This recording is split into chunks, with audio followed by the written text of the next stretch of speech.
یہ بھی جھوٹ ہے۔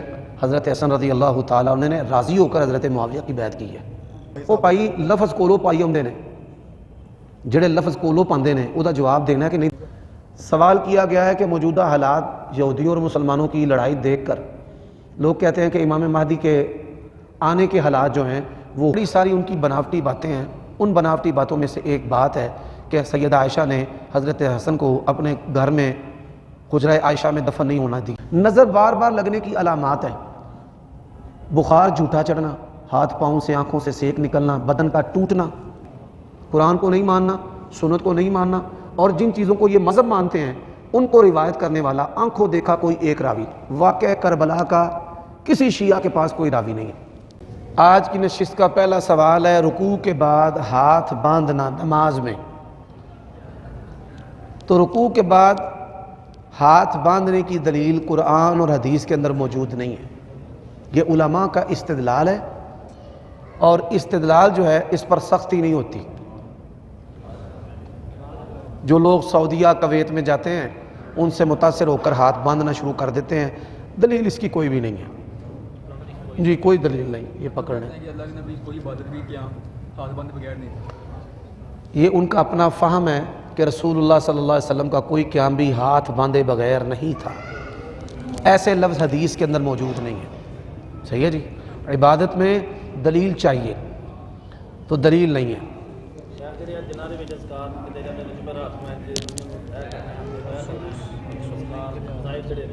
یہ بات یاد رکھیں، ذکر و اذکار میں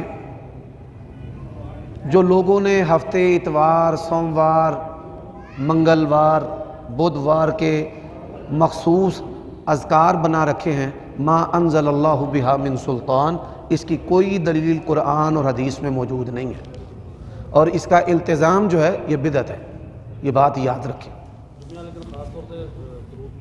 جمعہ کے دن درود پڑھنے کے بارے میں حدیث آتی ہے، ہم ان اذکار کی تخصیص کے قائل ہیں جن کے بارے میں قرآن اور حدیث میں دلیل موجود ہو۔ درود کے یہ الفاظ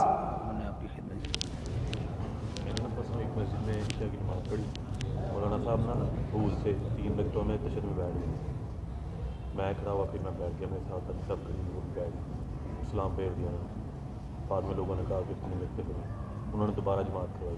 سوال ہے کہ میں نے ایک مسجد میں نماز عشاء پڑھی، امام صاحب 3 رکعتوں کے بعد بیٹھ گئے، نمازی جو چوتھی کے لیے کھڑے ہوئے تھے وہ بھی بیٹھ گئے، سلام پھیرنے کے بعد نمازیوں نے بتایا کہ آپ نے 3 رکعتیں پڑھائی ہیں، تو انہوں نے نماز اثر 9 پڑھائی۔ اثر 9 نماز پڑھانے والا مسئلہ درست نہیں ہے، انہوں نے 1 رکعت پڑھانی تھی اور بھول کے 2 سجدے کرنے تھے، اور نماز جو ہے وہ بالکل درست ہے۔ آپ صلی اللہ علیہ وسلم نے عصر کی نماز 2 رکعتیں پڑھائیں اور بھولنا بھی بھول گئے، سبحان اللہ۔ تو ایک صحابی تھے جن کا لقب تھا ذوالیدین، تو وہ آگے بڑھے، انہوں نے رسول اللہ سے کہا یا رسول اللہ نماز مختصر ہو گئی ہے یا آپ بھول گئے ہیں؟ نبی علیہ السلام نے فرمایا نہ نماز مختصر ہوئی ہے نہ میں بھولا ہوں۔ تو انہوں نے کہا یا رسول اللہ آپ نے 2 رکعتیں پڑھائی ہیں۔ آپ صلی اللہ علیہ وسلم نے صحابہ کرام بالخصوص حضرت ابو بکر سے پوچھا صدق ذوالیدین، یہ جو ذوالیدین صحابی ہیں سچ بول رہے ہیں، درست بات کر رہے ہیں؟ انہوں نے کہا جی ہاں کر رہے ہیں۔ تو نبی علیہ السلام نے پھر 2 رکعتیں پڑھائیں اور بھول کے 2 سجدے کیے۔ سلام پھیرنے سے پہلے کر لیں، بعد میں کر لیں، دونوں طرح درست ہیں۔ بھول کے جو 2 سجدے ہیں سلام پھیرنے سے پہلے بھی ہو سکتے ہیں اور سلام پھیرنے کے بعد بھی ہو سکتے ہیں۔ انہوں نے بعد میں کہا کہ آپ مجھے پیچھے سے بندہ دے دیتا، نماز خراب کر کے۔ بس کئی بندے نماز میں لقمہ دینے سے ڈرتے ہیں، ہچکچاہٹ ہوتی ہے ان میں، اور یہ جو بھولنا ہوتا ہے نا امام کی طرف سے بھی ہوتا ہے، اللہ تعالیٰ کی طرف سے بھی ہوتا ہے، اور بعض دفعہ امام کے پیچھے جو بندہ کھڑا ہوتا ہے اس کا وضو درست نہیں ہوتا، اس کی وجہ سے بھی شیطان حملہ آور ہو جاتا ہے۔ ٹھیک ہے نظر بار بار لگ جاتے جی، پتہ نہیں لگتا کس کی نظر لگی ہے۔ نظر بار بار لگنے کی علامات ہیں، بخار جھوٹا چڑھنا، ہاتھ پاؤں سے آنکھوں سے سیک نکلنا، بدن کا ٹوٹنا، بندے کا دل کرتا ہے کہ وہ کسی سے دبوائے یا لیٹ جائے، یا کام کے ٹائم میں اس کو نیند آنا، سستی کا پکڑ لینا، تو اس کے لیے تعوذ کی کثرت کرے، یعنی شیطان خناس سے اللہ تعالیٰ کی پناہ 3 کل پڑھے، قل هو اللہ، فلق اور ناس، اور پھر اس کے ساتھ اعوذ بکلمات اللہ التامات من غضبہ وعقابہ وشر عبادہ ومن ہمزات الشیاطین وان یحضرونی، یہ والے کلمات۔ دم اسنین جو ہے اس کو بھی پڑھے، اعوذ بکلمات اللہ التامہ من کل شیطان وہامہ ومن کل عین لامہ، ٹھیک ہے جی۔ صاحب ایک سوشل میڈیا پہ مولوی ہے، وہ کہتا ہے کہ ذاکر نائی نے کہا کہ حضرت علی سے اللہ کے نبی سے مدد مانگنا شرک ہے، تو کہتے ہیں کہاں پہ لکھا؟ اگر یہ شرک ہوتا تو اللہ تعالیٰ نے قرآن میں نہ کہتے ہیں؟ آپ کی بات سمجھ گیا۔ بعض سوال ہوتے ہیں کہ بس آپ اس کا ٹائٹل پڑھتے ہیں تو مجھے سوال کی سمجھ آ جاتی ہے، جس طرح ماہر ڈاکٹر موسمی بیماری اور بخار اور نزلہ زکام کو بخوبی سمجھ جاتے ہیں، تو ہمیں بھی بدعات کے موسم کی جو مذہبی وبائیں ہیں ان کا پتہ چل جاتا ہے۔ ولا حول ولا قوت الا باللہ۔ مدد جو ہے وہ 2 طرح کی ہے، ایک جو انسان دوسرے انسان کی مدد کر سکتا ہے، ایسی مدد کرنا یہ مستحسن ہے، اس پر اجر بھی ملتا ہے، وزن اٹھانا، مالی مدد کرنا۔ اور ایک مدد ہے جو اللہ تعالیٰ کے ساتھ خاص ہے، اللہ تعالیٰ دونوں قسم کی مدد بندے کی کرتا ہے، بلکہ ہر قسم کی مدد کرنے پر وہ قادر ہے جو اس کی شان کے لائق ہے۔ بات کی سمجھ آئی ہے؟ آپ اللہ تعالیٰ سے ہر قسم کی مدد طلب کریں۔ اب جو مدد اللہ تعالیٰ کی شان کے لائق ہے، بیٹا دینا، رزق تنگ کرنا، کشادہ کرنا، بیماری لگانا ہٹانا، مصائب ڈالنا اٹھانا، یہ اللہ تعالیٰ کے ساتھ خاص ہے۔ اور یہی وجہ ہے کہ اللہ تعالیٰ نے نبیوں کے واقعات قرآن مجید میں بیان کیے کہ جب ان پر ایسے حالات آئے تو انہوں نے اللہ تعالیٰ سے مدد مانگی۔ بدر میں رسول اللہ نے مدد کس سے مانگی ہے؟ اللہ تعالیٰ سے۔ ابراہیم اور زکریا علیہ السلام نے اولاد کس سے مانگی ہے؟ اللہ سے۔ رزق کس سے مانگا ہے؟ اللہ سے۔ شفا کس سے مانگی ہے؟ اللہ سے۔ اب وہ بندوں کی مدد کی مثالیں دے کر کہتے ہیں جی جب یہاں شرک نہیں تو بابا جی سے بیٹا مانگنا کیسے شرک ہو گیا؟ ہم کہتے ہیں کہ یہ جو مدد ہے یہ تو ہر انسان دوسرے انسان کی کرتا ہے، وہ مسلم ہے، وہ کافر ہے، وہ مذہبی ہے، وہ غیر مذہبی ہے۔ بیٹا پھر آپ بابا جی سے کیوں مانگتے ہیں؟ پھر محلے کے کسی فاسق فاجر سے مانگ لیں۔ ہمارے بریلوی بھائی اضافہ دین کے اندر کرتے ہیں اور مثالیں دنیا کی دیتے ہیں۔ جیسے یہ گزشتہ دنوں کسی صاحب نے میری گفتگو پر تبصرہ کیا، الحمدللہ نہ وہ اپنی بدعت قرآن سے نہ سنت سے ثابت کر سکے۔ ان کے علماء اس کو بدعت حسنہ کہتے ہیں۔ بدعت حسنہ ہوتی وہ ہے جو قرآن اور حدیث میں نہ ہو۔ پھر اسی طرح احداث للدین اور فی الدین کا فرق، بھائی من احدث فی امرنا ھذا فی کے الفاظ رسول اللہ نے ارشاد فرمائے ہیں، بعض احادیث میں فی دیننا کے الفاظ آتے ہیں۔ اب وہ سوال کرتے ہیں کہ احداث للدین کا اجر ہوتا ہے کہ نہیں ہوتا؟ آپ جلسے کرواتے ہیں، اجر ہوتا ہے کہ نہیں ہوتا؟ جو چیز اللہ تعالیٰ اور اس کے رسول نے نہیں بتائی ہم کیسے خود سے بتا دیں؟ جس چیز کا اجر اللہ تعالیٰ اور اس کے رسول نے نہیں بتایا وہ عمر صدیق کیسے بتا دے؟ پھر وہ کہتے ہیں جی پیدائش بھی ایک دن اور موت بھی ایک دن، نہ خوشی نہ غم۔ یہ صحابہ کرام کے اسلوب سے ہمیں نظر آ رہا ہے۔ یہ صحابہ کرام نے رسول اللہ صلی اللہ علیہ وسلم کی وفات ہر سال غم نہیں منایا اور ہر سال خوشی کا اہتمام نہیں کیا۔ ان کا اسلوب بتاتا ہے۔ علماء جو ہے وہ اسلوب، روایت اور درایت سے غافل تو نہیں ہوتے۔ اور پھر ہماری کامیابی دیکھیں اللہ تعالیٰ کے فضل و کرم سے کہ انہوں نے کہا جی جس طرح آپ اپنے جلسوں کو سمجھتے ہیں نہ جنت نہ جہنم نہ ثواب نہ گناہ، تو ہم بھی اسی طرح سمجھتے ہیں۔ یہ اہل حدیث کی کامیابی ہے اور یہ ان کا بے دلیل ہونا ہے کہ انہوں نے اعتراف کر لیا ہے کہ ہمارے پاس کوئی دلیل نہیں ہے اور ہم اس کے ساتھ ثواب اور گناہ نہیں جوڑتے۔ اور کیا چاہیے ہمیں؟ الحمدللہ ولا حول ولا قوت الا باللہ۔ اصل سبلت بڑا دے وچ ایک آیت ہے جڑی بنی اسرائیل دے علماء دے متعلق کہ وہ دوسروں نوں نصیحت کرتے ہیں لیکن دی بھلائی دی، اپنے آپ کو بھول جاتے ہیں۔ اللہ اکبر۔ اتامرون الناس بالبر وتنسون انفسکم۔ مولوی صاحب نے کیتا ہے کہ وہ اندر جی یہ فرائض دے متعلق ہے، اعمال دے متعلق نہیں۔ ایک عالم نے اس آیت کریمہ کی تفسیر میں کہا ہے کہ یہ فرائض کے بارے میں ہے، یہ حکم عام ہے اور اس کو خاص کرنے کی دلیل چاہیے، اور اگر خاص کرنے کی دلیل نہیں ہے تو یہ ان کی رائے ہے، احترام کرتے ہوئے ہم ان کی رائے کو چھوڑ دیں گے، ان کا ذاتی فہم ہے، اس کی دلیل اگر ان کے پاس کوئی ہے تو دے دے، وگرنہ یہ حکم عام ہے۔ جی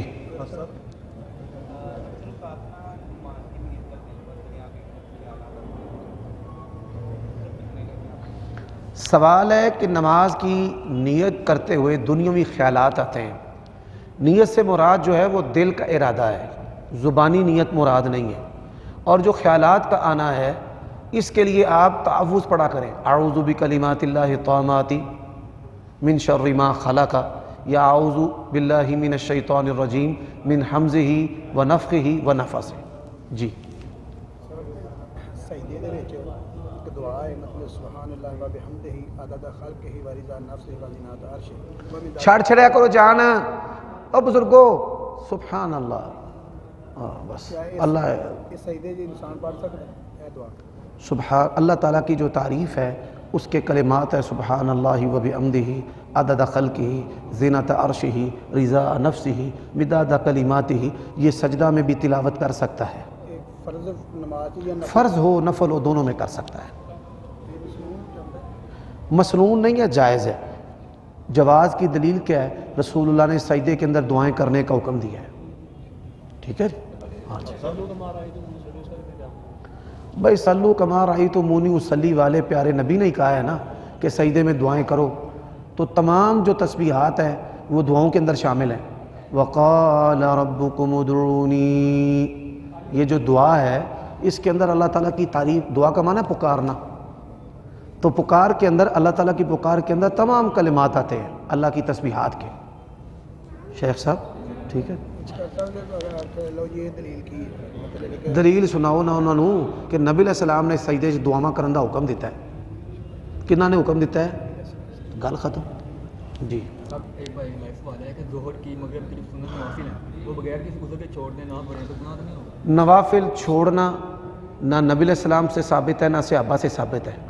موجودہ دور میں نماز چور نمازی، ایک ہوتا ہے نا بے نمازی، ایک ہے نماز چور نمازی، یہ جو نماز چور نمازی ہے نا ان کی عادت ہے وطر چھوڑنا، پہلی نوافل کو چھوڑنا، بعد والوں کو چھوڑنا، ان کا تو دل کرتا ہے نمازی بھی کہلوائیں اور فرائض بھی چھوڑ دیں۔ سب فلسطین اور اسرائیل میں جو جنگ ہو رہی ہے اس کے بعد سوشل میڈیا پہ ہر آدمی یہ کہتا ہے کہ حضرت امام مہندی لانے کا وقت ہو گیا، کہ یہ بات ٹھیک ہے؟ سوال کیا گیا ہے کہ موجودہ حالات یہودیوں اور مسلمانوں کی لڑائی دیکھ کر لوگ کہتے ہیں کہ امام مہدی کے آنے کے حالات جو ہیں وہ ہو گئے ہیں، ایسا نہیں ہے۔ قیامت کی جو نشانیاں ہیں اس کی 3 قسمیں ہیں، چھوٹی، درمیانی اور بڑی۔ امام مہدی ان کا جو ظہور ہے بڑی نشانیوں میں سے نشانی ہے، ابھی چھوٹی بڑی پوری نہیں ہو رہی تو کہتے وہ بھائی کیسے امام مہدی آ جائیں گے، ابھی نہیں۔ جی ہاں، بڑی علامات ہیں اشراط الساعہ، قیامت کی نشانیوں پر حافظ ابن کثیر رحمہ اللہ کی کتاب اردو ترجمے کے ساتھ بازار سے مل جاتی ہے، وہ پڑھیں۔ ایویں کئی مولوی ڈرائی ہوندے نے امام مہدی آن لگے نے۔ ہاں